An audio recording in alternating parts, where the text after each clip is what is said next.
to do with character and disposition. I then asked him or her to tell me the month and day of birth.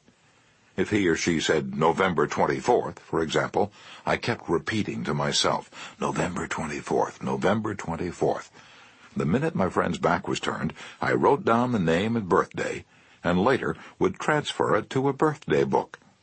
At the beginning of each year, I had these birthday dates scheduled in my calendar pad so that they came to my attention automatically. When the natal day arrived, there was my letter or telegram. What a hit it made! I was frequently the only person on earth who remembered. If we want to make friends, let's greet people with animation and enthusiasm. When somebody calls you on the telephone, use the same psychology. Say hello in tones that bespeak how pleased you are to have the other person call. Many companies train their telephone operators to greet all callers in a tone of voice that radiates interest and enthusiasm. The caller feels the company is concerned about them. Let's remember that when we answer the telephone tomorrow.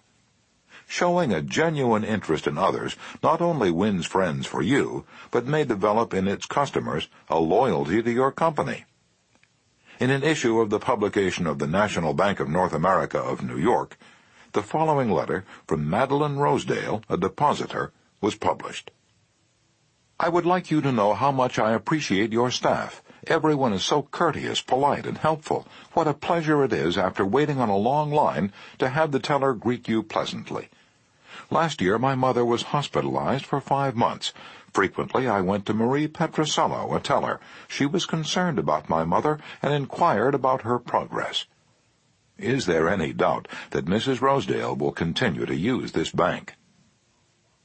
Charles R. Walters of one of the large banks in New York City was assigned to prepare a confidential report on a certain corporation. He knew of only one person who possessed the facts he needed so urgently. As Mr. Walters was ushered into the president's office, a young woman stuck her head through a door and told the president that she didn't have any stamps for him that day. I'm collecting stamps for my 12-year-old son, the president explained to Mr. Walters. Mr. Walters stated his mission and began asking questions.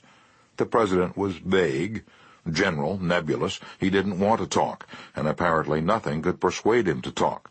The interview was brief and barren. Frankly, I didn't know what to do, Mr. Walters said, as he related this story to the class. Then I remembered what his secretary had said to him. Stamps, and 12-year-old son. I also recalled that the foreign department of our bank collected stamps taken from letters pouring in from every continent washed by the 7 seas. The next afternoon, I called on this man and sent in word that I had some stamps for his boy. Was I ushered in with enthusiasm? Yes, sir. He couldn't have shaken my hand with more enthusiasm if he'd been running for Congress. He radiated smiles and goodwill. "Oh, my George will love this one," he kept saying as he fondled the stamps. "Look at this. This is a treasure." And we spent half an hour talking stamps and looking at the picture of his boy, and then he devoted more than an hour of his time to giving me every bit of information I wanted, without my even suggesting that he do it. He told me all he knew, and then he called in his subordinates and questioned them. He telephoned some of his associates. He loaded me down with facts, figures, reports, and correspondence. In the parlance of newspaper reporters, I had a scoop. Here's another illustration. C.M. Napoli, Jr. of Philadelphia had tried for years to sell fuel to a large chain store organization, but the chain store company continued to purchase its fuel from an out-of-town dealer and haul it right past the door of Napoli's office. Mr. Napoli made a speech one night before one of my classes, pouring out his hot wrath upon chain stores, branding them as a curse to the nation, and still he wondered why he couldn't sell them. I suggested that he try different tactics. To put it briefly, this is what happened. We staged a debate between members of the course on whether the spread of the chain store is doing the country more harm than good. Napoli, at my suggestion, took the negative side. He agreed to defend the chain stores, and then went straight to an executive of the chain store organization that he despised and said, "I am not here to try to sell fuel. I've come to ask you to do me a favor." He then told about his debate and said, "I've come to you for help because I can't think of anyone else who would be more capable of giving me the facts I want. I'm anxious to win this debate, and I'll deeply appreciate whatever help you can give me." And here's the rest of the story in Mr. Napoli's own words. "I asked this man for precisely 1 minute of his time. It was with that understanding that he consented to see me. After I'd stated my case, he motioned me to the chair and talked to me for exactly 1 hour and 47 minutes. He called in another executive who'd written a book on chain stores. He wrote to the National Chain Store Association and secured for me a copy of a debate on the subject. He feels that the chain store is rendering a real service to humanity. He's proud of what he's doing for hundreds of communities. His eyes fairly glowed as he talked, and I must confess that he opened my eyes to things I'd never even dreamed of. He changed my whole mental attitude. As I was leaving, he walked with me to the door, put his arm around my shoulder, wished me well in my debate, and asked me to stop in and see him again and let him know how I made out. The last words he said to me were, 'Please see me again later in the spring. I should like to place an order with you for fuel.' To me, that was almost a miracle. Here he was offering to buy fuel without my even suggesting it.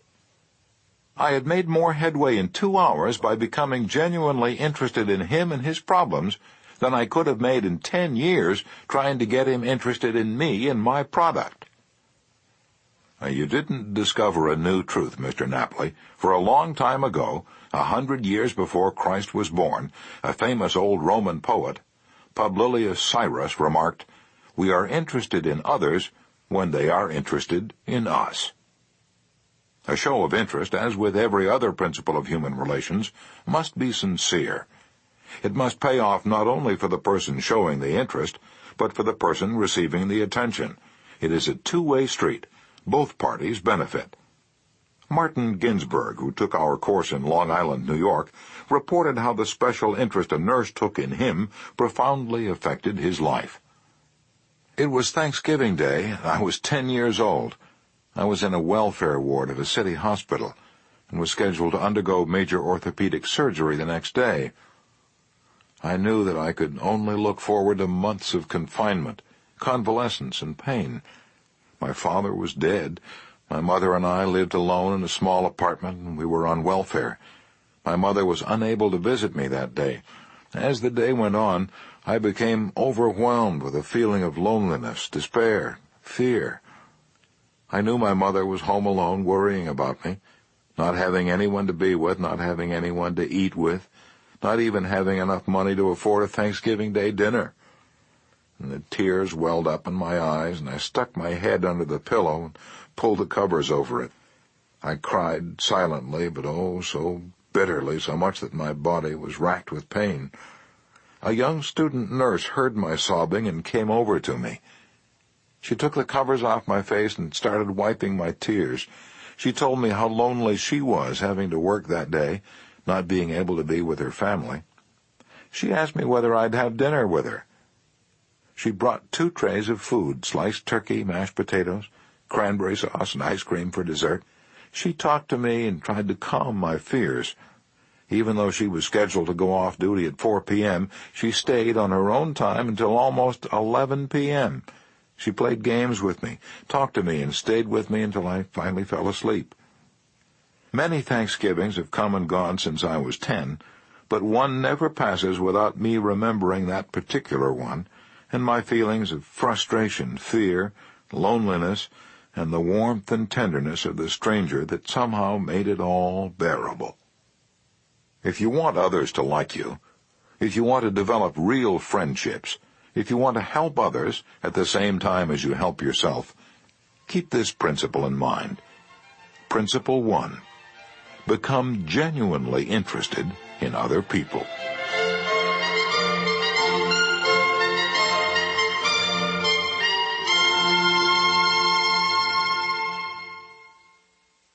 Chapter 2.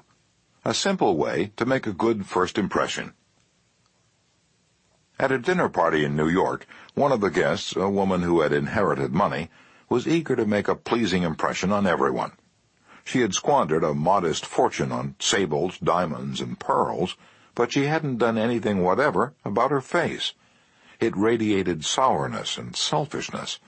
She didn't realize what everyone knows, namely that the expression one wears on one's face is far more important than the clothes one wears on one's back. Charles Schwab told me his smile had been worth $1 million, and he was probably understating the truth. For Schwab's personality, his charm, his ability to make people like him were almost wholly responsible for his extraordinary success, and one of the most delightful factors in his personality was his captivating smile. Actions speak louder than words, and a smile says, "I like you, you make me happy, I'm glad to see you." That's why dogs make such a hit. They're so glad to see us that they almost jump out of their skins, so naturally we're glad to see them. A baby's smile has the same effect. Have you ever been in a doctor's waiting room and looked around at all the glum faces waiting impatiently to be seen? Dr. Stephen K. Spruill, a veterinarian in Raytown, Missouri, told of a typical spring day when his waiting room was full of clients waiting to have their pets inoculated. No one was talking to anyone else, and all were probably thinking of a dozen other things they'd rather be doing than wasting time sitting in that office. He told one of our classes, "There were 6 or 7 clients waiting when a young woman came in with a 9-month-old baby and a kitten. As luck would have it, she sat down next to a gentleman who was more than a little distraught about the long wait for service. The next thing he knew, the baby just looked up at him with that great big smile that's so characteristic of babies. And what did the gentleman do? Just what you and I would do, of course. He smiled back at the baby. Soon he struck up a conversation with the woman about her baby and his grandchildren, and soon the entire reception room joined in, and the boredom and tension were converted into a pleasant and enjoyable experience." Professor James V. McConnell, a psychologist at the University of Michigan, expressed his feelings about a smile. "People who smile," he said, "tend to manage, teach, and sell more effectively, and to raise happier children. There's far more information in a smile than a frown. That's why encouragement is a much more effective teaching device than punishment." The employment manager of a large New York department store told me she'd rather hire a sales clerk who hadn't finished grade school if he or she has a pleasant smile than to hire a doctor of philosophy with a somber face. The effect of a smile is powerful, even when it's unseen. Telephone companies throughout the United States have a program called Phone Power, which is offered to employees who use the telephone for selling their services or products. In this program, they suggest that you smile when talking on the phone. Your smile comes through in your voice. Robert Cryer, manager of a computer department for a Cincinnati, Ohio company, told me how he had successfully found the right applicant for a hard-to-fill position. "I was desperately trying to recruit a Ph.D. in computer science for my department. I finally located a young man with ideal qualifications who was about to be graduated from Purdue University. After several phone conversations, I learned that he had had several offers from other companies, many of them larger and better known than mine. I was delighted when he accepted my offer. After he started on the job, I asked him why he had chosen us over the others. He paused for a moment, and then he said, 'I think it was because managers in the other companies spoke on the phone in a cold, businesslike manner, which made me feel like just another business transaction. Your voice sounded as if you were glad to hear from me, that you really wanted me to be a part of your organization. You can be assured I am still answering my phone with a smile.'" The chairman of the board of directors of one of the largest rubber companies in the United States told me that, according to his observations, people rarely succeed at anything unless they have fun doing it. This industrial leader doesn't put much faith in the old adage that hard work alone is the magic key that will unlock the door to our desires. "I have known people," he said, "who succeeded because they had a rip-roaring good time conducting their business. Later I saw those people change as the fun became work. The business had grown dull, they lost all joy in it, and they failed." You must have a good time meeting people if you expect them to have a good time meeting you. I've asked thousands of business people to smile at someone every hour of the day for a week and then come to class and talk about the results. How did it work? Well, let's see. Here's a letter from William B. Steinhardt, a New York stockbroker. His case isn't isolated. In fact, it's typical of hundreds of cases. "I've been married for over 18 years, wrote Mr. Steinhardt. In all that time, I seldom smiled at my wife or spoke 24 words to her from the time I got up until I was ready to leave for business. I was one of the worst grouches who ever walked down Broadway. When you asked me to make a talk about my experience with smiles, I thought I'd try it for a week. So the next morning, while combing my hair, I looked at my glum mug in the mirror, and I said to myself, 'Bill, you're going to wipe the scowl off that sourpuss of yours today. You are going to smile. And you are going to begin right now.' As I sat down to breakfast, I greeted my wife with a 'Good morning, my dear,' and smiled as I said it. You warned me that she might be surprised. Well, you underestimated her reaction. She was bewildered. She was shocked. I told her that in the future she could expect this as a regular occurrence, and I kept it up every morning. This changed attitude of mine brought more happiness into our home in 2 months since I started than was there during the last year. As I leave for my office, I greet the elevator operator in the apartment house with a 'good morning' and a smile. I greet the doorman with a smile. I smile at the cashier in the subway booth when I ask for change. As I stand on the floor of the stock exchange, I smile at people who until recently never saw me smile. I soon found that everybody was smiling back at me. I treat those who come to me with complaints or grievances in a cheerful manner. I smile as I listen to them, and I find that adjustments are accomplished much easier. I find that smiles are bringing me dollars, many dollars, every day. I share my office with another broker. One of his clerks is a likable young chap. I was so elated about the results I was getting that I told him recently about my new philosophy of human relations. He then confessed that when I first came to share my office with his firm, he thought me a terrible grouch, and only recently changed his mind. He said I was really human when I smiled. I have also eliminated criticism from my system. I give appreciation and praise now instead of condemnation. I have stopped talking about what I want. I'm now trying to see the other person's viewpoint. And these things have literally revolutionized my life. I am a totally different man, a happier man, a richer man, richer in friendships and happiness, the only things that matter much after all. You don't feel like smiling? And then what? 2 things. First, force yourself to smile. If you're alone, force yourself to whistle or hum a tune or sing. Act as if you were already happy, and that will tend to make you happy. Here's the way the psychologist and philosopher William James puts it. Action seems to follow feeling, but really action and feeling go together. And by regulating the action, which is under the more direct control of the will, we can indirectly regulate the feeling, which is not. Thus the sovereign voluntary path to cheerfulness, if our cheerfulness be lost, is to sit up cheerfully and to act and speak as if cheerfulness were already there. Everybody in the world is seeking happiness, and there's only one sure way to find it. That is, by controlling your thoughts. Happiness doesn't depend on outward conditions, it depends on inner conditions. It isn't what you have, or who you are, or where you are, or what you're doing that makes you happy or unhappy. It is what you think about it. For example, 2 people may be in the same place doing the same thing. Both may have about an equal amount of money and prestige, and yet one may be miserable and the other happy. Why? Because of a different mental attitude. I have seen just as many happy faces among the poor peasants toiling with their primitive tools in the devastating heat of the tropics as I have seen in air-conditioned offices in New York, Chicago, or Los Angeles. There is nothing either good or bad, said Shakespeare, but thinking makes it so. Abe Lincoln once remarked that most folks are about as happy as they make up their minds to be. He was right. I saw a vivid illustration of that truth as I was walking up the stairs of the Long Island Railroad station in New York. Directly in front of me, 30 or 40 crippled boys on canes and crutches were struggling up the stairs. One boy had to be carried up. I was astonished at their laughter and gaiety. I spoke about it to one of the men in charge of the boys. Oh, yes, he said, when a boy realizes that he's going to be a cripple for life, he's shocked at first, but after he gets over the shock, he usually resigns himself to his fate and then becomes as happy as normal boys.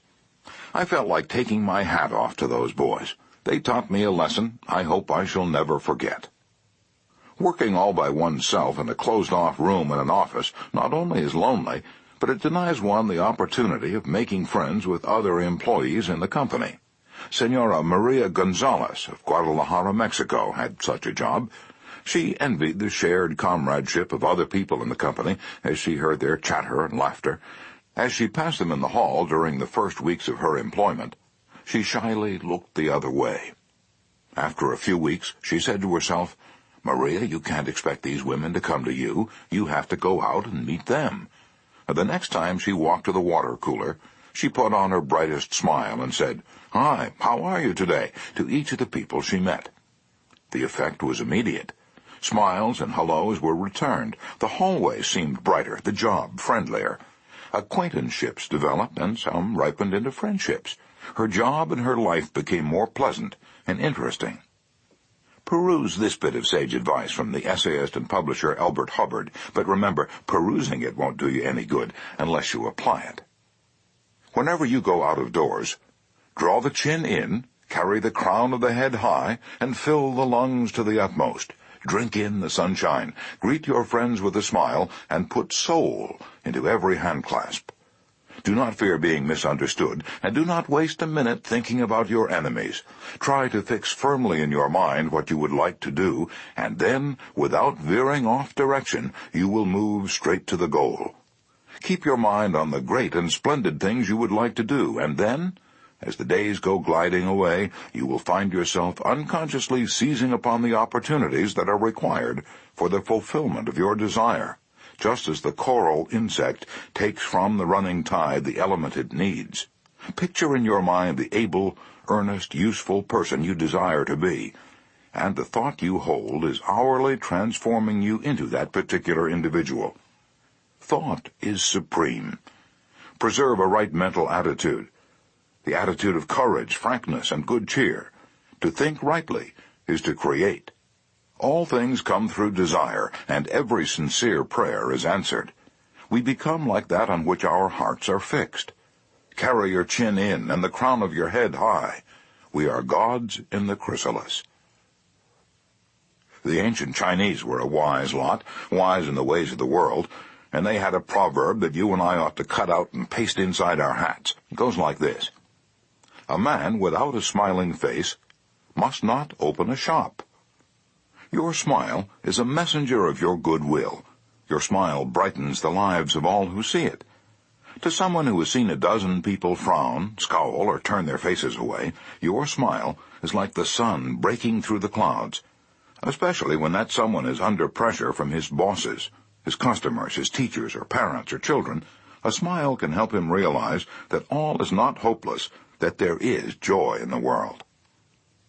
Some years ago, a department store in New York City, in recognition of the pressures its sales clerks were under during the Christmas rush, presented the readers of its advertisements with the following homely philosophy: the value of a smile at Christmas.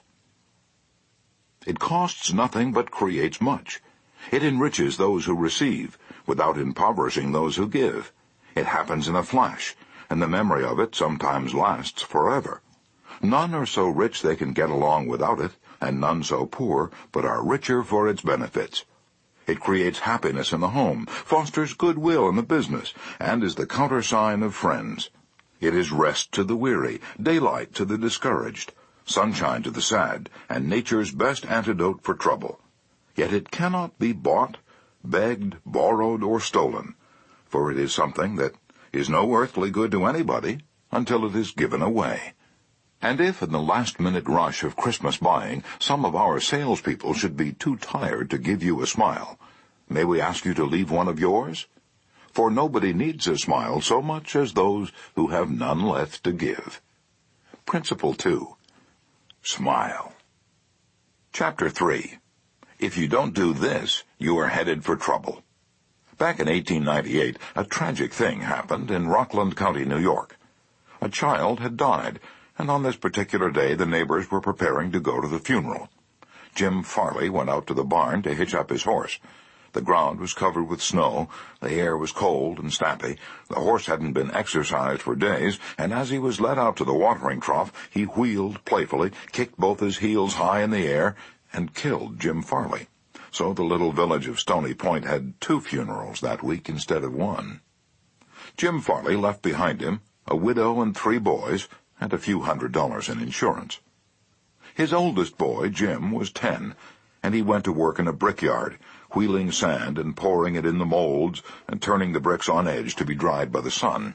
This boy, Jim, never had a chance to get much education, but with his natural geniality he had a flair for making people like him, so he went into politics, and as the years went by, he developed an uncanny ability for remembering people's names. He never saw the inside of a high school, but before he was 46 years of age, 4 colleges had honored him with degrees, and he'd become chairman of the Democratic National Committee and Postmaster General of the United States. I once interviewed Jim Farley and asked him the secret of his success. He said, "Hard work." I said, "Don't be funny." He then asked me what I thought was the reason for his success. I replied, "I understand you can call 10,000 people by their first names." "No, you're wrong," he said. "I can call 50,000 people by their first names."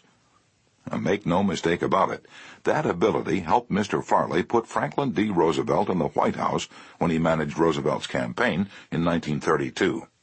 During the years that Jim Farley traveled as a salesman for a gypsum concern, and during the years that he held office as town clerk in Stony Point, he built up a system for remembering names. In the beginning, it was a very simple one. Whenever he met a new acquaintance, he found out his or her complete name and some facts about his or her family, business, and political opinions. He fixed all these facts well in mind as part of the picture, and then the next time he met that person, even if it was a year later, he was able to shake hands, inquire after the family, and ask about the hollyhocks in the backyard. No wonder he developed a following. For months before Roosevelt's campaign for president began, Jim Farley wrote hundreds of letters a day to people all over the western and northwestern states. Then he hopped onto a train and in 19 days covered 20 states and 12,000 miles, traveling by buggy, train, automobile, and boat. He would drop into town, meet his people at lunch or breakfast, tea or dinner, and give them a heart-to-heart talk. Then he'd dash off again on another leg of his journey. As soon as he arrived back east, he wrote to one person in each town he had visited, asking for a list of all the guests to whom he had talked. The final list contained thousands and thousands of names, yet each person on that list was paid the subtle flattery of getting a personal letter from James Farley. These letters began, "Dear Bill," or "Dear Jane," and they were always signed Jim. Jim Farley discovered early in life that the average person is more interested in his or her own name than in all the other names on earth put together. Remember that name and call it easily, and you have paid a subtle and very effective compliment. But forget it or misspell it, and you've placed yourself at a sharp disadvantage. For example, I once organized a public speaking course in Paris and sent form letters to all the American residents in the city. French typists with apparently little knowledge of English filled in the names, and naturally they made blunders. One man, the manager of a large American bank in Paris, wrote me a scathing rebuke because his name had been misspelled. Sometimes it's difficult to remember a name, particularly if it's hard to pronounce. Rather than even try to learn it, many people ignore it or call the person by an easy nickname. Sid Levy once called on a customer for some time whose name was Nicodemus Papadoulis. Most people just called him Nick. Levy told us, "I made a special effort to say his name over several times to myself before I made a call. When I greeted him by his full name, 'Good afternoon, Mr. Nicodemus Papadoulis,' he was shocked. For what seemed like several minutes, there was no reply from him at all. Finally, he said with tears rolling down his cheeks, 'Mr. Levy, in all the 15 years I have been in this country, nobody has ever made the effort to call me by my right name.'" And what was the reason for Andrew Carnegie's success? He was called the Steel King, yet he himself knew little about the manufacture of steel. He had hundreds of people working for him who knew far more about steel than he did. But he knew how to handle people, and that is what made him rich. Early in life, he showed a flair for organization, a genius for leadership. By the time he was 10, he too had discovered the astounding importance people place on their own name, and he used that discovery to win cooperation. To illustrate, when he was a boy back in Scotland, he got a hold of a rabbit, a mother rabbit. Presto, he soon had a whole nest of little rabbits and nothing to feed them. But he had a brilliant idea. He told the boys and girls in the neighborhood that if they would go out and pull enough clover and dandelions to feed the rabbits, he would name the bunnies in their honor. The plan worked like magic, and Carnegie never forgot it. Years later, he made millions by using the same psychology in business. For example, he wanted to sell steel rails to the Pennsylvania Railroad. J. Edgar Thompson was the president of the Pennsylvania Railroad then, so Andrew Carnegie built a huge steel mill in Pittsburgh and called it the Edgar Thompson Steel Works. Now, here's a riddle. See if you can guess it. When the Pennsylvania Railroad needed steel rails, where do you suppose J. Edgar Thompson bought them? From Sears Roebuck? No, you're wrong. Guess again. When Andrew Carnegie and George Pullman were battling each other for supremacy in the railroad sleeping car business, the Steel King again remembered the lesson of the rabbits. The Central Transportation Company, which Andrew Carnegie controlled, was fighting with the company that Pullman owned. Both were struggling to get the sleeping car business of the Union Pacific Railroad, bucking each other, slashing prices, and destroying all chance of profit. Both Carnegie and Pullman had gone to New York to see the board of directors of the Union Pacific. Meeting one evening in the St. Nicholas Hotel, Carnegie said, "Good evening, Mr. Pullman. Aren't we making a couple of fools of ourselves?" "What do you mean?" Pullman demanded. And then Carnegie expressed what he had on his mind, a merger of their two interests. He pictured in glowing terms the mutual advantages of working with instead of against each other. Pullman listened attentively, but he was not wholly convinced. Finally he asked, "What would you call the new company?" And Carnegie replied promptly, "Why, the Pullman Palace Car Company, of course." Pullman's face brightened. "Come into my room," he said. "Let's talk it over." And that talk made industrial history. This policy of remembering and honoring the names of his friends and business associates was one of the secrets of Andrew Carnegie's leadership. He was proud of the fact that he could call many of his factory workers by their first names, and he boasted that while he was personally in charge, no strike ever disturbed his flaming steel mills. Benton Love, chairman of Texas Commerce Bank Shares, believes that the bigger a corporation gets, the colder it becomes. "One way to warm it up," he said, "is to remember people's names. The executive who tells me he can't remember names is at the same time telling me he can't remember a significant part of his business and is operating on quicksand." Karen Kirsch of Rancho Palos Verdes, California, a flight attendant for TWA, made it a practice to learn the names of as many passengers in her cabin as possible and use the name when serving them. This resulted in many compliments in her service, expressed both to her directly and to the airline. One passenger wrote, "I haven't flown TWA for some time, but I'm going to start flying nothing but TWA from now on. You make me feel that your airline has become a very personalized airline, and that's important to me."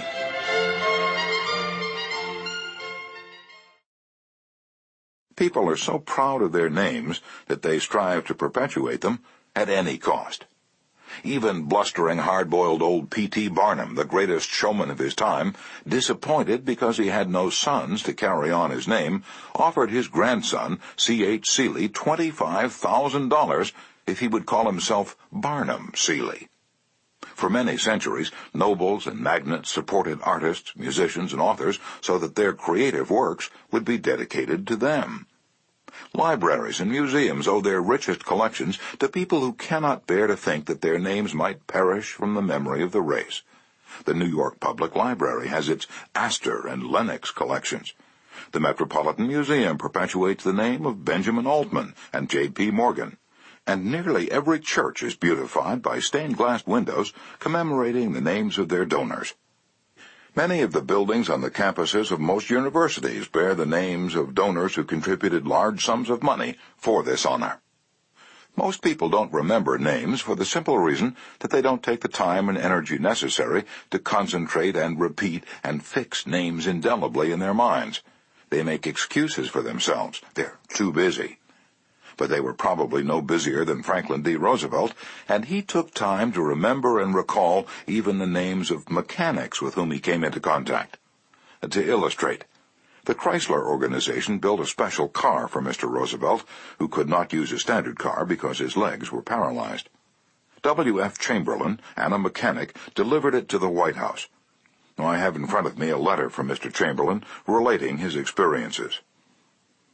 I taught President Roosevelt how to handle a car with a lot of unusual gadgets, but he taught me a lot about the fine art of handling people. When I called at the White House, Mr. Chamberlain writes, the President was extremely pleasant and cheerful. He called me by name, made me feel very comfortable, and particularly impressed me with the fact that he was vitally interested in the things I had to show him and tell him. The car was so designed that it could be operated entirely by hand. A crowd gathered round to look at the car, and he remarked, I think it's marvelous. All you have to do is touch a button and it moves away, and you can drive it without effort. I think it's grand. I don't know what makes it go. I'd love to have the time to tear it down and see how it works. When Mr. Roosevelt's friends and associates admired the machine, he said in their presence, Mr. Chamberlain, I certainly appreciate all the time and effort you've spent in developing this car. It's a mighty fine job. He admired the radiator, the special rear vision mirror and clock, the special spotlight, the kind of upholstery, the sitting position of the driver's seat, the special suitcases in the trunk with his monogram on each suitcase. In other words, he took notice of every detail to which he knew I had given considerable thought. He made a point of bringing these various pieces of equipment to the attention of Mrs. Roosevelt, Miss Perkins, the Secretary of Labor, and his secretary. He even brought the old White House porter into the picture by saying, George, you want to take particularly good care of these suitcases. When the driving lesson was finished, the President turned to me and he said, Well, Mr. Chamberlain, I've been keeping the Federal Reserve Board waiting 30 minutes. I guess I had better get back to work. I took a mechanic with me to the White House. He was introduced to Roosevelt when he first arrived. He didn't talk to the President, and Roosevelt heard his name only once. He was a shy chap, and he kept in the background, but before leaving us, the President looked for the mechanic, shook his hand, called him by name, and thanked him for coming to Washington. And there was nothing perfunctory about his thanks. He meant what he said. I could feel that. A few days after returning to New York, I got an autographed photograph of President Roosevelt and a little note of thanks, again expressing his appreciation for my assistance. How he found time to do it is a mystery to me. Franklin D. Roosevelt knew that one of the simplest, most obvious, and most important ways of gaining goodwill was by remembering names and making people feel important. Yet how many of us do it? Half the time we are introduced to a stranger, we chat for a few minutes and can't even remember his or her name by the time we say goodbye. One of the first lessons a politician learns is this: to recall a voter's name is statesmanship, to forget it is oblivion. And the ability to remember names is almost as important in business and social contacts as it is in politics. Napoleon III, Emperor of France and nephew of the great Napoleon, boasted that in spite of all his royal duties, he could remember the name of every person he met. His technique? Simple. If he didn't hear the name distinctly, he said, So sorry I didn't get the name clearly. And then if it was an unusual name, he would say, How is it spelled? During the conversation, he took the trouble to repeat the name several times and tried to associate it in his mind with the person's features, expression, and general appearance. If the person was someone of importance, Napoleon went to even further pains. As soon as His Royal Highness was alone, he wrote the name down on a piece of paper, looked at it, concentrated on it, fixed it securely in his mind, and then he tore up the paper. In this way, he gained an eye impression of the name as well as an ear impression. All this takes time, but good manners, said Emerson, are made up of petty sacrifices. The importance of remembering and using names is not just the prerogative of kings and corporate executives. It works for all of us. Ken Nottingham, an employee of General Motors in Indiana, usually had lunch at the company cafeteria. He noticed that the woman who worked behind the counter always had a scowl on her face. She had been making sandwiches for about 2 hours, and I was just another sandwich to her. I told her what I wanted. She weighed out the ham on a little scale, and then she gave me 1 leaf of lettuce, a few potato chips, and handed them to me. The next day I went through the same line, same woman, same scowl. The only difference was I noticed her name tag. I smiled. I said, "Hello, Eunice." Then I told her what I wanted. Well, she forgot the scale, piled on the ham, gave me 3 leaves of lettuce, and heaped on the potato chips until they fell off the plate. We should be aware of the magic contained in a name and realize this single item is wholly and completely owned by the person with whom we are dealing, and nobody else. The name sets the individual apart. It makes him or her unique among all others. The information we are imparting, or the request we are making, takes on a special importance when we approach the situation with the name of the individual. From the waitress to the senior executive, the name will work magic as we deal with others. Principle 3. Remember that a person's name is to that person the sweetest and most important sound in any language. Chapter 4. An easy way to become a good conversationalist. Some time ago, I attended a bridge party. I don't play bridge, and there was a woman there who didn't play bridge either, and she had discovered that I had once been Lowell Thomas's manager before he went on the radio, and that I'd traveled in Europe a great deal while helping him prepare the illustrated travel talks he was then delivering.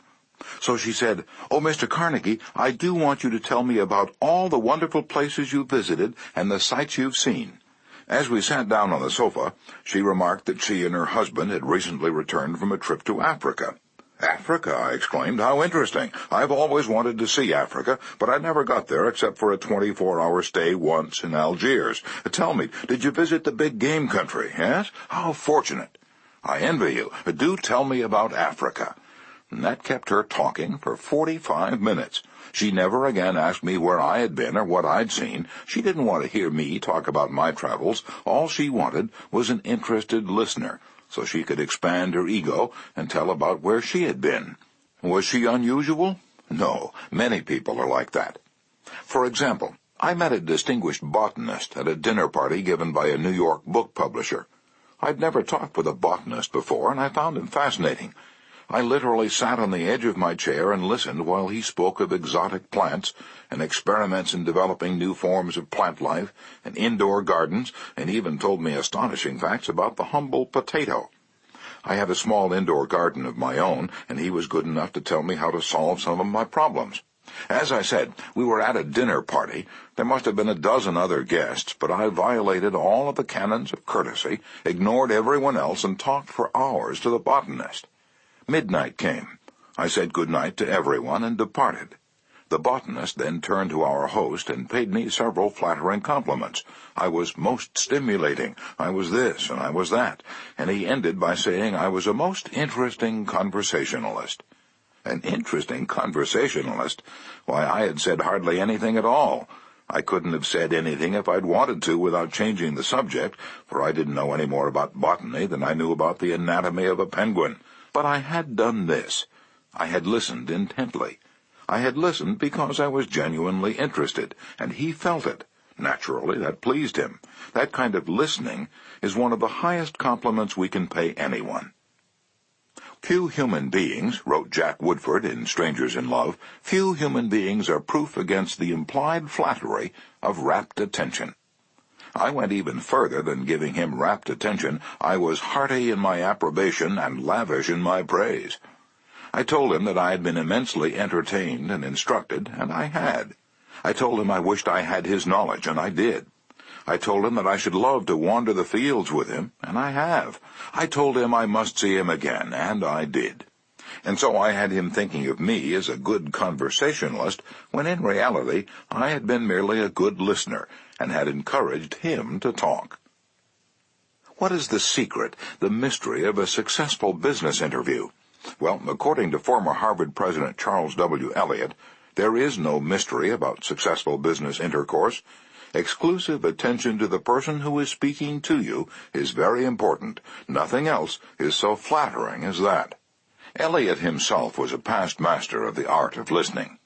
Henry James, one of America's first great novelists, recalled, Dr. Eliot's listening was not mere silence, but a form of activity, sitting very erect on the end of his spine, with hands joined in his lap, making no movement except that he revolved his thumbs around each other, faster or slower. He faced his interlocutor and seemed to be hearing with his eyes as well as his ears. He listened with his mind and attentively considered what you had to say while you said it. At the end of an interview, the person who had talked to him felt that he had had his say. Self-evident, isn't it? You don't have to study for 4 years at Harvard to discover that. Yet I know, and you know, department store owners who will rent expensive space, buy their goods economically, dress their windows appealingly, spend thousands of dollars in advertising, and then hire clerks who haven't the sense to be good listeners. Clerks who interrupt customers, contradict them, irritate them, and all but drive them from the store. A department store in Chicago almost lost a regular customer who spent several $1,000s each year in that store because a sales clerk wouldn't listen. Mrs. Henrietta Douglas, who took our course in Chicago, had purchased a coat at a special sale. After she brought it home, she noticed that there was a tear in the lining. She came back the next day and asked the sales clerk to exchange it. The clerk refused even to listen to her complaint. "You bought this at a special sale," she said. She pointed to a sign on the wall. "Read that," she explained. "All sales are final. Once you bought it, you have to keep it. Sew up the lining yourself." "But this was damaged merchandise," Mrs. Douglas complained. "Makes no difference," the clerk interrupted. "Final's final." Mrs. Douglas was about to walk out indignantly, swearing never to return to that store ever, when she was greeted by the department manager, who knew her from her many years of patronage. Mrs. Douglas told her what had happened. The manager listened attentively to the whole story, examined the coat, and then said, "Special sales are final, so we can dispose of merchandise at the end of the season, but this no-return policy does not apply to damaged goods. We will certainly repair or replace the lining, or, if you prefer, give you your money back." What a difference in treatment! If that manager had not come along and listened to the customer, a long-term patron of that store could have been lost forever. Listening is just as important in one's home life as in the world of business. Millie Esposito of Croton-on-Hudson, New York, made it her business to listen carefully when one of her children wanted to speak with her. One evening, she was sitting in the kitchen with her son Robert, and after a brief discussion of something that was on his mind, Robert said, "Mom, I know that you love me very much." Mrs. Esposito was touched and said, "Of course I love you very much. Did you doubt it?" And Robert responded, "No, but I really know you love me, because whenever I want to talk to you about something, you stop whatever you're doing and listen to me." The chronic kicker, even the most violent critic, will frequently soften and be subdued in the presence of a patient, sympathetic listener, a listener who will be silent while the irate fault-finder dilates like a king cobra and spews the poison out of his system.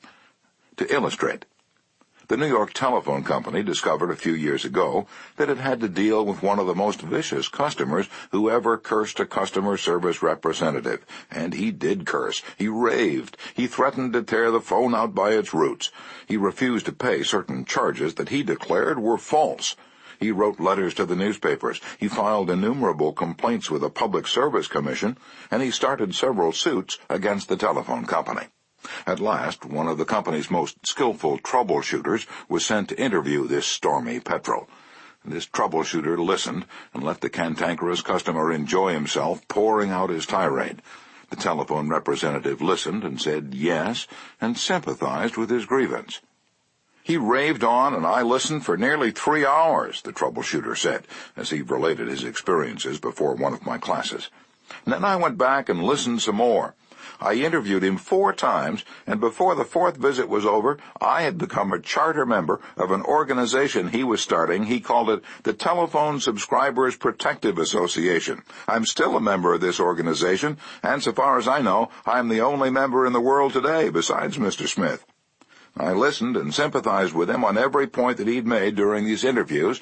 He never had a telephone representative talk with him that way before, and he became almost friendly. The point on which I went to see him was not even mentioned on the first visit, nor was it mentioned on the 2nd or 3rd, but upon the 4th interview, I closed the case completely. He paid all his bills in full, and for the first time in the history of his difficulties with the telephone company, voluntarily withdrew his complaints from the Public Service Commission. Doubtless Mr. Smith had considered himself a holy crusader, defending public rights against callous exploitation. But in reality, what he'd really wanted was a feeling of importance. He got this feeling of importance, at first, by kicking and complaining. But as soon as he got his feeling of importance from a representative of the company, his imagined grievances vanished into thin air. One morning years ago, an angry customer stormed into the office of Julian F. Detmer, founder of the Detmer Woolen Company, which later became the world's largest distributor of woolens to the tailoring trade. "This man owed us a small sum of money," Mr. Detmer explained to me. "The customer denied it, but we knew he was wrong, so our credit department had insisted that he pay. After getting a number of letters from our credit department, he packed his grip, made a trip to Chicago, and hurried into my office to inform me not only that he was not going to pay that bill, but that he was never going to buy another dollar's worth of goods from the Detmer Woolen Company." I listened patiently to all he had to say. I was tempted to interrupt, but I realized that would be bad policy, so I let him talk himself out. When he finally simmered down and got in a receptive mood, I said quietly, "I want to thank you for coming to Chicago to tell me about this. You've done me a great favor, for if our credit department has annoyed you, it may annoy other good customers, and that would be just too bad. Believe me, I'm far more eager to hear this than you are to tell it." That was the last thing in the world he expected me to say. I think he was a trifle disappointed, because he'd come to Chicago to tell me a thing or two, and here I was thanking him instead of scrapping with him. I assured him we would wipe the charge off the books and forget it, because he was a very careful man with only one account to look after, while our clerks had to look after thousands. Therefore, he was less likely to be wrong than we were. I told him that I understood exactly how he felt, and if I were in his shoes, I should undoubtedly feel precisely as he did. Since he wasn't going to buy from us any more, I recommended some other woolen houses. In the past, we'd usually lunched together when he came to Chicago, so I invited him to have lunch with me this day. He accepted reluctantly, but when we came back to the office, he placed a larger order than ever before. He returned home in a softened mood, and, wanting to be just as fair with us as we'd been with him, looked over his bills, found one that had been mislaid, and sent us a check with his apologies.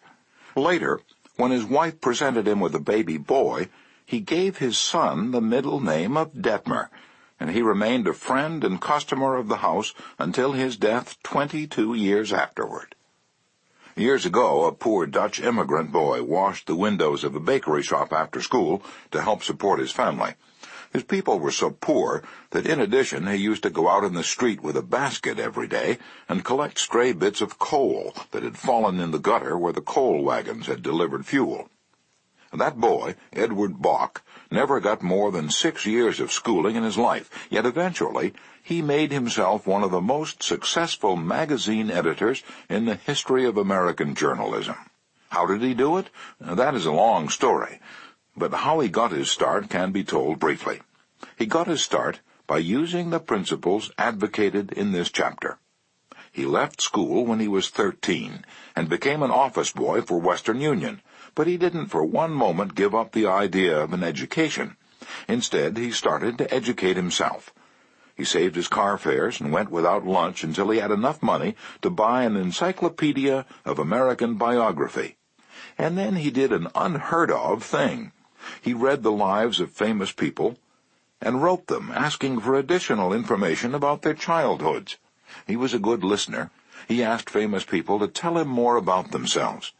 He wrote General James A. Garfield, who was then running for president, and asked if it was true that he was once a tow boy on a canal, and Garfield replied. He wrote General Grant asking about a certain battle, and Grant drew a map for him and invited this 14-year-old boy to dinner and spent the evening talking to him.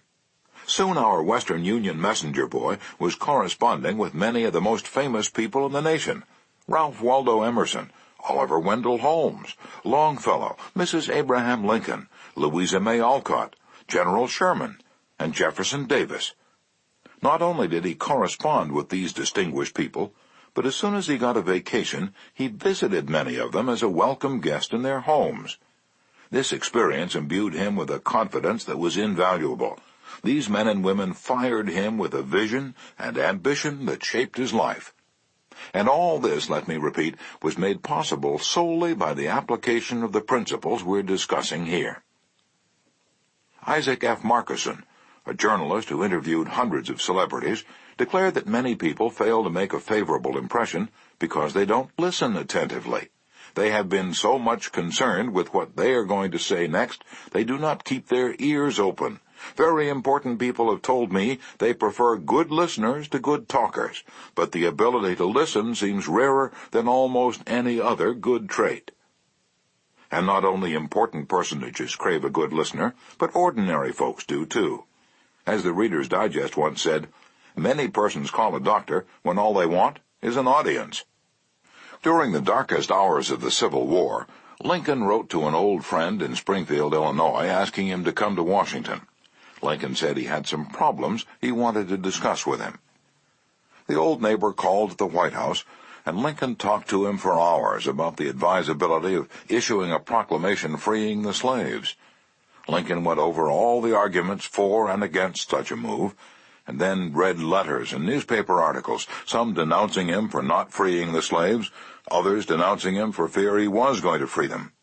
After talking for hours, Lincoln shook hands with his old neighbor, said good night, and sent him back to Illinois without even asking for his opinion. Lincoln had done all the talking himself. That seemed to clarify his mind.